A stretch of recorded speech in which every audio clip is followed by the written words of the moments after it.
We are back at Boston Calling, where the crowd is waiting to see Neutral Milk Hotel perform. Another anticipated event, the third edition of Boston's Art Week, which kicks off 3 weeks from today. Among the activities, yarn bombing. It's a 10-day celebration of arts and culture in the greater Boston area. Art Week is the coolest thing ever. This collection of creativity is hosted by City Performing Arts Center and the Highland Street Foundation. Sue Dalling-Sullivan is project manager. It's really meant to put the focus on experiencing art, culture, and creativity, and really to have fun doing it.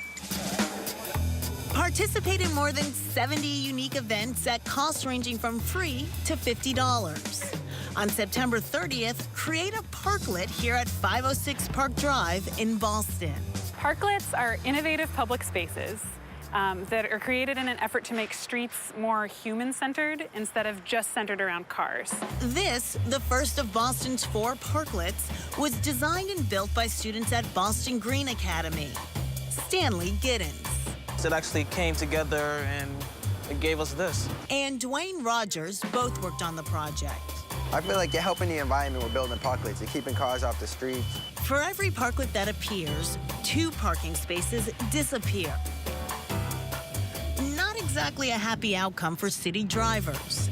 But, says Parkulation Project founder Willa Peregrine, Even though it's occupying 2 parking spaces, I think it's symbolic for the community in saying, let's just reconsider what our priorities are. That doesn't mean no cars and no parking. It just means transferring some of our energy towards other forms of transportation. Use Legos and work with the team who built this parklet to create your own model. Explore the same design question that sparked this project. How can we create public spaces that are more engaging for people in this community? I just feel like if everybody's ideas get put in a parklet, everybody would want to come.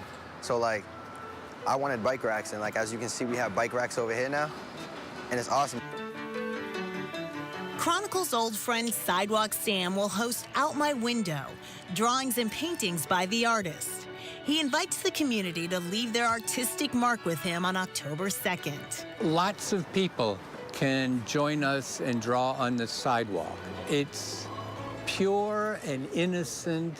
Something else that was once pure and innocent is now downright scandalous. Don't get caught. Yarn bombing. Who knew Grandma's territory had been invaded by artful interlopers?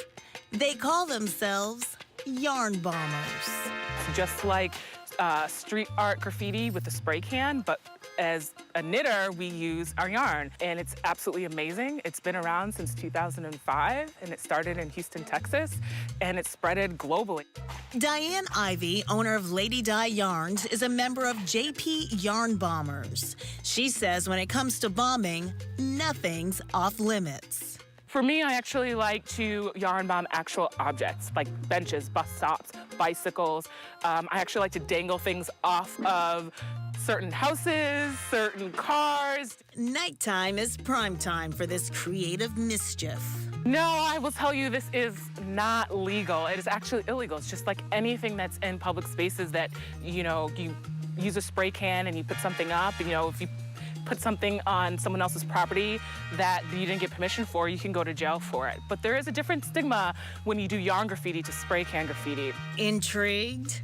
Ivy and JP Yarn Bombers are teaming up with the Elliott School of Fine and Applied Arts on October 5th to host a yarn bombing event. What we want to do is have a panel discussion on what yarn bombing is, what you can do, kind of like the history of it, and then hopefully we can actually do a small yarn graffiti project somewhere without getting arrested.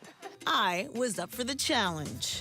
Still looking? Are you still looking? I got you back, Can't girl. get arrested. We can't get arrested. back. Oh, you gotta be kind of quick too, but it's kind of I see a police officer. See a police officer. I see a police officer. Coming over to the left. Coming over. And then you just walk and just keep chatting. Sounds good. Oh, thank you. Hi, officer. How you doing? We just got some construction going on. Okay. Okay, All right. cool. All right, thank you. Bye. Bye. And that's it.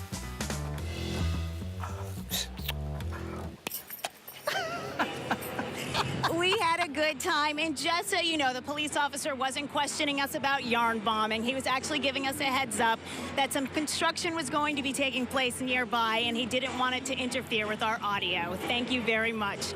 Art Week Boston kicks off on September 26th. For more information, you can check out our website, www.wcvb.com.